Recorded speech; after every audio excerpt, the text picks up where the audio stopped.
खुशामद का अंजाम। जानवरों में लोमड़ी बड़ी मक्कार मानी जाती है। एक लोमड़ी गांव के पास जंगल में रहती थी। वो अक्सर पेट भरने के लिए कुत्तों से छुप छुपा कर शिकार करने के लिए गांव में आती थी। एक दिन उसकी नज़र एक मुर्गे पर पड़ी। मुर्गा बड़ा मोटा ताज़ा था। लोमड़ी के मुंह में पानी भर आया। उसने मुर्गी को शिकार करने की ठान ली। वो अभी दूर ही थी कि मुर्गे ने उसको देख लिया।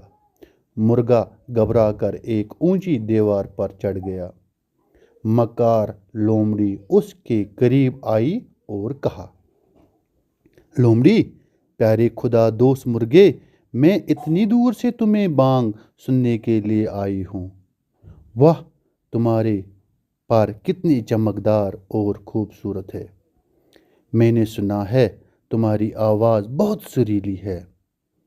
मुझे अपनी मीठी आवाज़ में बांग सुनाओ। मैं उम्र भर तुम्हें दुआएं दूंगी। मुर्गा अपनी तारीफ सुनकर बहुत खुश हुआ और दीवार के ऊपर से ही बांग देने लगा।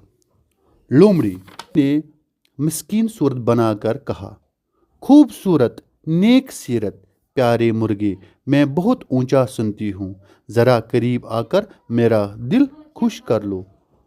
मुर्गा अपनी तारीफ सुनकर अक्ल खो बैठा और नीचे उतर आया, लेकिन कुछ दूर रहकर बांग देने लगा। लोमड़ी ने अंदाज़ा लगाया कि इतनी दूर से मुर्गे को पकड़ना मुश्किल है, इसलिए उसने फिर से चापलूसी शुरू की। नेक सीरत, रंग बिरंगे चमकदार परों वाले खूबसूरत प्यारे मुर्गे, मैंने कहा ना कि मैं ऊंचा सुनती हूँ। मैं अब बूढ़ी हो गई हूँ और शिकार करने से तौबा करना चाहती हूँ। ए खुदा दोस्त मुर्गे, ज़रा करीब आकर अपनी सुरीली आवाज़ में बांग दे दे ताकि मेरी तौबा कबूल हो। मैं उम्र भर तुम्हारी शुक्रगुजार रहूँगी। मुर्गा अपनी तारीफ सुनकर और भी खुश हुआ और करीब आकर बांग देनी शुरू की। जो ही उसने बांग देने के लिए गर्दन ऊंची की और आंखें बंद कर ली, लोमड़ी ने झपट कर उसकी गर्दन पकड़ ली और तेजी से जंगल की राह ली। अभी मुर्गे में जान बाकी थी कि गांव से बाहर लोमड़ी ने थक कर मुर्गे को नीचे ज़मीन पर रखा। वो खुद सस्ताने के लिए बैठ गई। वो समझी कि मुर्गा मर गया।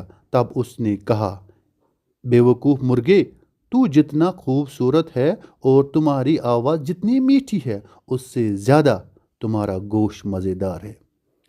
इतनी देर में मुर्गे ने होश संभाला और हिम्मत करके उड़कर दरख्त के एक ऊंची शाख पर बैठ गया। लोमड़ी हैरान और परेशान होकर उसको देखने लगी।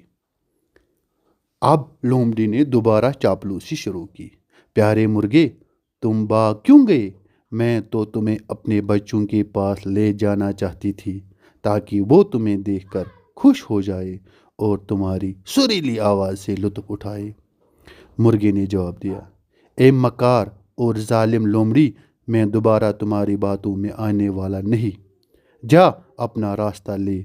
मैं समझ गया कि खुश आमद पर कान धरना कितनी बड़ी बेवकूफ़ी है।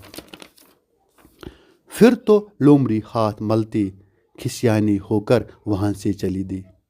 लेकिन इसके बाद मुर्गा जब तक जिंदा रहा वो बांग देने के काबिल न रहा, क्योंकि लोमड़ी की पकड़ से उसका गला बैठ गया था। नतीजा, अपनी खुशामद सुनना बहुत बड़ी बेवकूफ़ी है।